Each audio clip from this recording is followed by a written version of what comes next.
Good morning दोस्तों, कैसे हैं आप सभी। मैं उम्मीद करती हूँ आप सभी लोग स्वस्थ होंगे। गले में बहुत दिक्कत हो रही है भाई, अभी भी दवाई ली है तो थोड़ा बोलने लायक हो पा रहा है। चलो, आप लोग स्वस्थ होंगे और अपनी पढ़ाई अच्छे से कर रहे होंगे। इस क्लास में हम लोग क्या कवर करेंगे? करंट अफेयर्स के 10 इंपॉर्टेंट क्वेश्चंस को मात्र 10 मिनट में। पहला क्वेश्चन क्या पूछा आपसे कि in what is the India's rank in the recently AI global AI brain race report. तो आपसे पूछा गया कि भारत की रैंक क्या है global AI brain race report में। देखो, भारत की जो रैंक आई है इस एआई ब्रेन रेस रिपोर्ट में, वो तो है 6th। अब आपको क्वेश्चन आना चाहिए या आपके दिमाग में क्वेश्चन आना चाहिए कि टॉप किसने किया है। टॉप किया है यूएसए ने, सेकंड नंबर पर रहा चाइना और थर्ड पर कौन रहा? सिंगापुर। लिख लेना, ठीक है। अगला क्वेश्चन आपसे पूछा कि how many stations of Northeast Frontier Railway have awarded the Eat Right Station Certificate। North east के वो कितने रेलवे स्टेशन है जिनको ईट राइट सर्टिफिकेट मिला है? ईट राइट सर्टिफिकेट का मतलब यहाँ पर क्या हुआ? इसका मतलब हुआ कि भाई ये जो रेलवे स्टेशन है ये अच्छा खाना दे रहे हैं, हाइजीन को मेंटेन कर रहे हैं, न्यूट्रिशन है इनके खाने में। तो ये जो सर्टिफिकेट है दीमापुर, अलीपुरद्वार, कोकराझार, गोलकगंज और new mall junction, 5 railway stations को मिला नॉर्थ ईस्ट के। ठीक है, इनके नाम भी आप लोग याद रखना। India's first dedicated quantum and AI university campus will be set up in which state.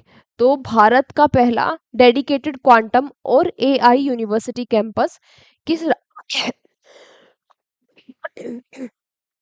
किस राज्य में बनाया जाएगा?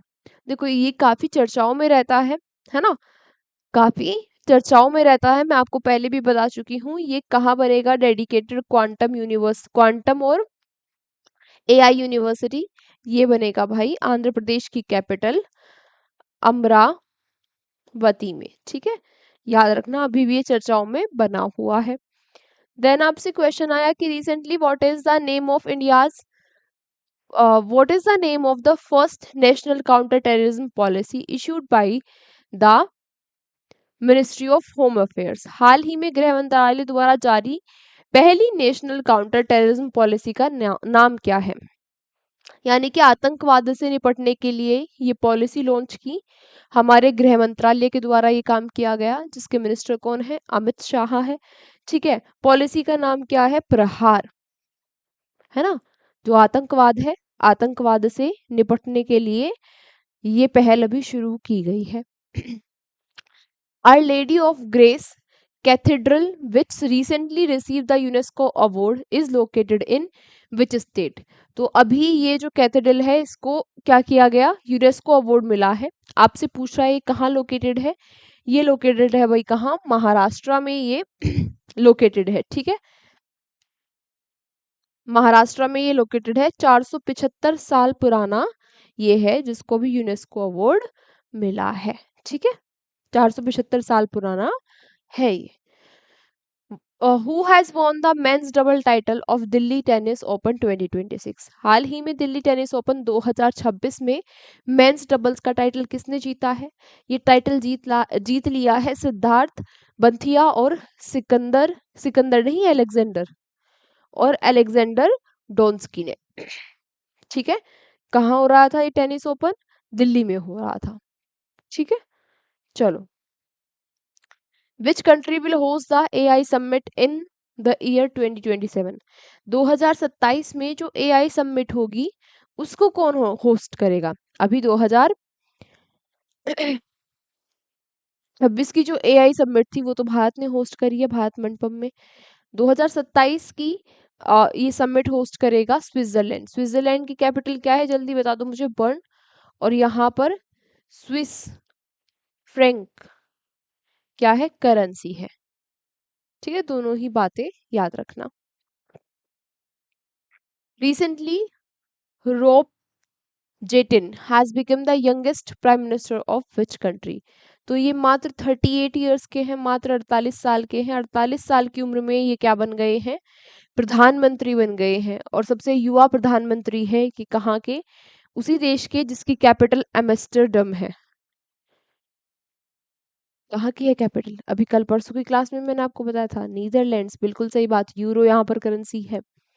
Recently what were has the first national दिव्यांगजन cricket sports festival 2026 been inaugurated. तो अभी हाल ही में पहला दिव्यांगजन क्रिकेट स्पोर्ट्स फेस्टिवल कहाँ शुरू हुआ, वहीं शुरू हुआ जहाँ के मुख्यमंत्री मोहन यादव है ना। जो दिव्यांग लोग हैं उनके लिए क्रिकेट है। कहाँ शुरू हुआ, मध्य प्रदेश में ये शुरू हुआ है। आज का हमारा अंतिम question, recently who has top the medal tally in the winter Olympics 2026। तो आप लोगों को पता ही होगा 6 से 22 फरवरी तक ये विंटर ओलंपिक्स हो रहे थे इटली में। इटली के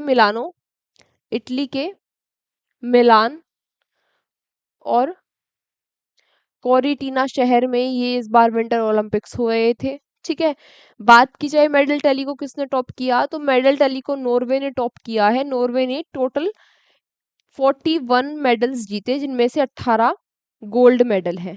बात की जाए भारत ने क्या जीता, तो भारत ने जो मेडल जीते हैं वो है 0। भारत ने इस विंटर ओलंपिक में कोई भी मेडल नहीं जीता है। इसी के साथ नॉर्वे ने टॉप कर दिया है, और जहां पर ये हो रहा था इटली की मेडल टैली में रैंक आई है 4। ठीक है, चलो आज की क्लास को भाई यहीं तक रखते हैं। आज क्वेश्चन फॉर यू मैंने नहीं दिया, ठीक है अभी दे देती हूँ। मैंने आपको यूनेस्को के बारे में भी अभी एक क्वेश्चन पढ़ाया, तो आप लोगों को मुझे बताना है कि यूनेस्को की फुल फॉर्म क्या है, कब स्टैब्लिश हुआ, हेडक्वार्टर्स कहाँ है। ठीक है, आज की क्लास से किसी भी क्वेश्चन में कोई डाउट हो तो कमेंट बॉक्स में बेझिझक आप लोग पूछ लेना। ठीक है, मिलते हैं आपसे कल की क्लास में। ठीक है, तब तक मैं कोशिश करूंगी कि गर्म पानी पी पी के और काढ़ा पी पी के मैं अपना गला बिल्कुल ठीक कर लूं, है ना। चलो, आप लोग भी भाई अपना ध्यान रखना, मौसम बदल रहा है और ये ये गले वाली दिक्कत लगभग 70% लोगों को हो ही रही है अभी, है ना। तो अपना ध्यान रखना और अपना रिवीजन और पढ़ाई टाइम से करते रहना। मिलते हैं आपसे कल की क्लास में, टेक केयर, बाय बाय।